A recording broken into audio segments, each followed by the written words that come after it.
انا لسه عندك عامل تقشير وتنظيف بشره والمشكله رجعت لي تاني.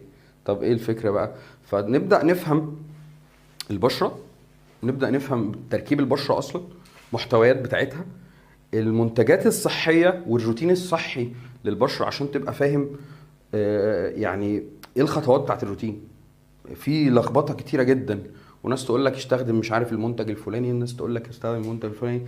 طب هل انا استخدم مثلا التنظيف ولا التقشير، ولا هستخدم مثلا التونر؟ وايه الفرق بين الحاجات دي اصلا؟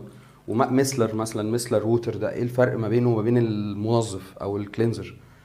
فعايزين نفهم الحاجات دي بشكل مفصل علمي، وفي نفس الوقت عربي وسهل وبسيط، بحيث ان انا لو انا مش عندي باك جراوند، هو انت مش شرط ان انت اللي اشتغل في المجال يبقى عنده باك جراوند طبي.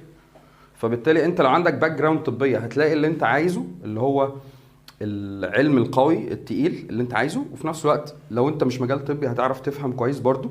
ليه؟ لان انت هتلاقي الكلام ايه؟ بشكل سلس وسهل، اسلوب عرض سهل. فحتى لو الكلام مجعلص هتلاقيه سهل بالنسبه لك. فتبقى انت من جوه بقيت عندك اساس قوي. لان انت مشكلتك ايه بقى؟ اما يجي لك الزبون انت بتعرف تشتغل بايدك، بس لو سالك سؤال هتعطل.